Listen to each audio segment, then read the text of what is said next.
Hello everyone. I know it's been a while since I posted a video. I actually have one that I made when I was on my solo vacation that I will be editing and putting together soon. I was just going through some stuff, so my motivation wasn't really there, but I was just driving back from playing disc golf and I had some thoughts that I wanted to share, so you'll have to excuse me if it's a little bit rambly. But I was thinking a lot about something Joe Rogan said. Now, I know there's a lot of controversy around Joe Rogan, but he said some really meaningful things in the past that I actually really value.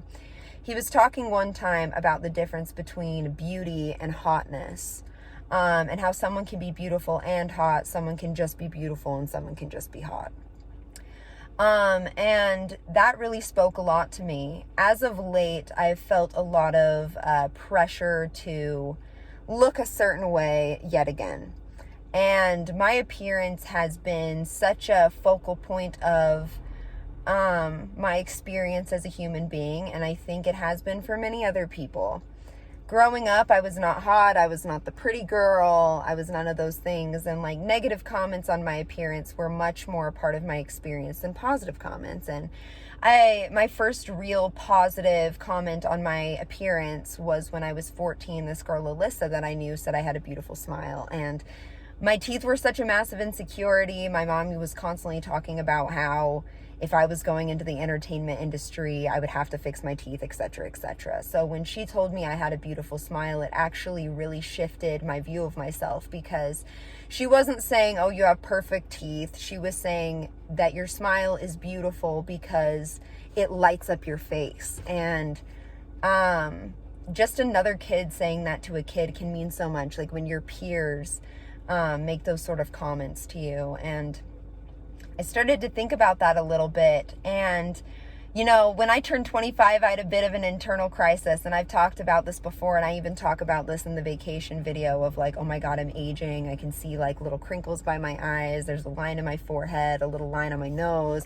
I'm starting to see something here. And a lot of you will laugh because I have such a youthful appearance. But you know, when you start to see a visible change in your appearance where it goes from like, oh, I know what I'm going to look like in my 40s, that can shake you a little bit. But as of late, it started to become, the thought of it has become relieving, because being hot is as powerful as it is, as intoxicating as it can be to know someone has this very like intense physical attraction towards you. It's also exhausting, because you feel like you need to dress a certain way to accentuate the hotness, that you need to do your makeup a certain way or your hair, and you're always so worried about losing that attractive quality physically. You know, people make comments about my bangs or whatever, and I'm like, oh my God, am I not, does this make me not as hot?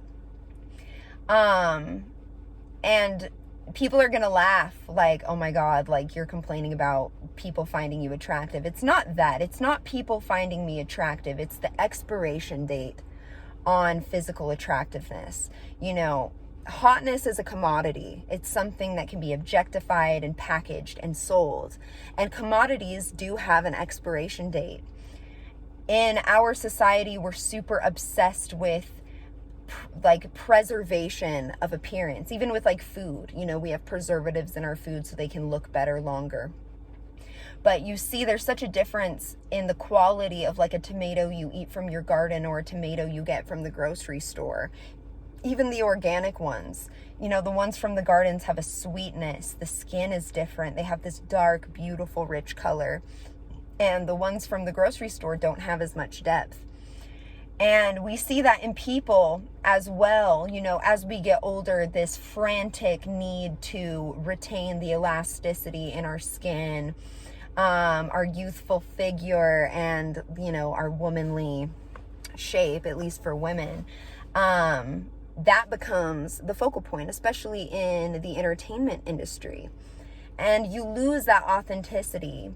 And in this pursuit of trying to be more physically attractive, the depth of the emotion that we're able to express is diminished. I have nothing against plastic surgery.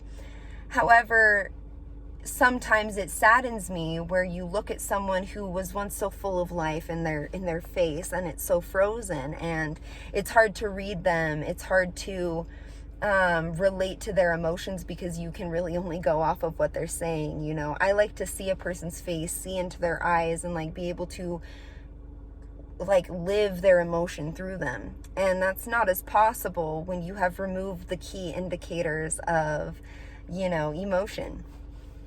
So when I say that the fact that hotness has an expiration date is a relief, is because there will come a point when that's no longer something that I need to worry about. It's like if I'm inevitably not going to be physically attractive, that opens up the door to focus on other things, to focus on, you know, my intellect and my skills, my creativity, my mind. Because ultimately, the things that leave the biggest mark are our intellectual contributions to our collective human experience, to our collective history of human beings. We love beautiful things. We're visual creatures. But when you speak to a blind person and the way that they experience the world, the way that they experience beauty, it always hits me a little bit differently. It always comes across a little bit more meaningful. For me, hotness always has to do with appearance, whereas beauty has to do with the person as a whole. There are people I find to be exceptionally beautiful that are not conventionally attractive, or that aren't really physically attractive. And it's okay to admit that. You know, we really like to be like, no, everyone's attractive in their own way. That is true. But not everyone is physically attractive. That's really okay. That's really, really okay. You'll find the people that haven't had the experience of being physically attractive, or had the experience of always being physically attractive, have bolstered their other abilities to a point where it's like, you know, we joke about like that nerdy kid in high school that couldn't get the girls, that was really small and skinny. He ends up going on to be like a super successful scientist or something. There's something about that, because when you don't have that power of physical attractiveness, because there is such a power to physical attraction, we call it pretty privilege, and that's kind of a silly term, but there is salt to it, you know. The people that do not have that have to build their societal value in different ways. I don't love that term either, but there's a different motivation there. So for me, instead of being a hot person forever, instead of being physically beautiful forever, my pursuit is to be skilled and kind and happy. You know, I don't believe in a God or an afterlife necessarily. If there's an afterlife, that'll be a pleasant surprise. But this is my one experience on this earth, and I feel like I would be doing myself a disservice by reducing it down to how attractive people find me. You know, my appearance being a commodity is helpful for me. Separating myself from my physical body, separating myself from other people's perception of me when they first see me is helpful being a musician, because then I can commodify my appearance. I can say I want to look this certain way. It can become a brand. It can become a commodity without me attaching my self-worth to it. And it is powerful. So I've decided to use it. It's a tool.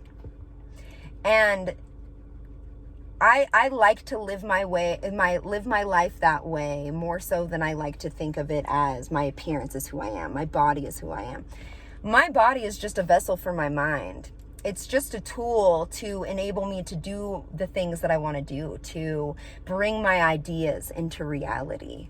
That's nice. What a relief that is, you know, instead of tying my self-worth to my body, recognizing the tool that it is, you know, it pushes me to want to be healthy. It pushes me to want to take care of, you know, this vessel, this temple that is my physical form. So I just wanted to share that a little bit. I hope it resonates with you. I just want to say that we all have so much worth. You know, we say no one is special. That is true, but that does not mean that we don't have worth. I don't think anyone is special. That's so silly. But we all have value, and we have the value that we give ourselves. So give yourself more value. Give yourself more credit than just what you look like, because one day we're all going to be raisins. or even if you die young, you know, we all go back to the earth. We all go back to where we came. So live your life in a meaningful way. Live your life in a way that provides you with happiness and fulfillment. I love you. If you want to hear more manic ramblings, as I said in my last video, go ahead and subscribe. Leave me a comment. I would love to have a conversation with you about this, and have a wonderful day. Stay safe.